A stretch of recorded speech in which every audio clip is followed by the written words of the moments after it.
Kapur thay bangi kalong tang yeng siyang basa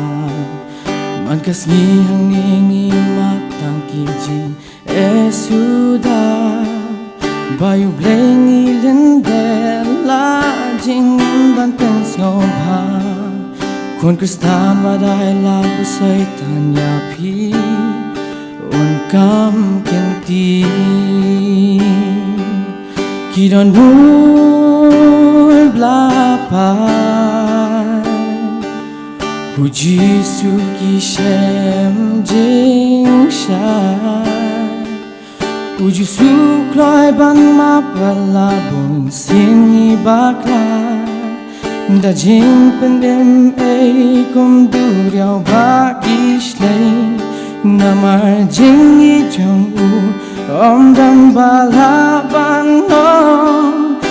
La jing emu ai ti na benta jong ni ki kon jong u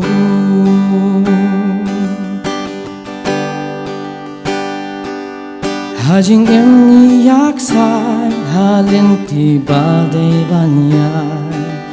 Ya ka jing shisha ban plit ting u ble ni kentar Bangin lai na yong ba trim bad ba shil kay Tungin kindit ben riu ya jing duwai Bangin kintiyo Kiron nun blapai Uji suki shem jing shai Uji suklai ban mapala bun singi bakla Da jing pendem kum duriau baki shlei Namar jing i jong u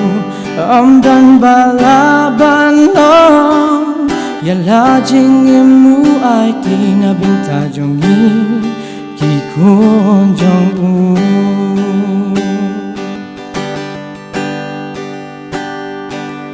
Kubor babha jing shisha to pule halakasni Bagan teya kalong briu man briu hang neha pertei Latin rai jing tungin bats kem balong jing shai Ha jing em tungin saki yu jisu kre sutrai Kidon blapai Puji suki shem jing shai Puji sukloi ban mapala bun singi bakla Da jing pendem kum duriau baki shlei Namar jing i jong u om dan balaban om La jing emu ai ti na binta jong ni ki kon jong u Kakam ram kalong yang i ki kristan bani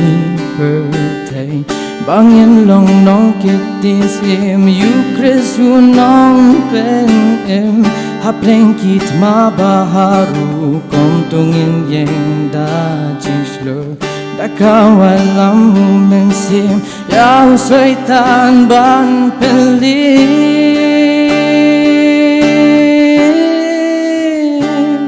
Kidon nur blapai Uji suki shem jing shai Uji sukloi ban mapala pun singi bakla Da jing pendem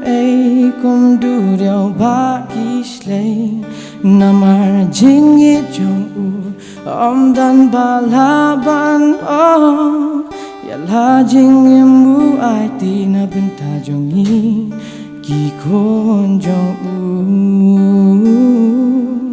Yala jing emu ai ti na binta jong ni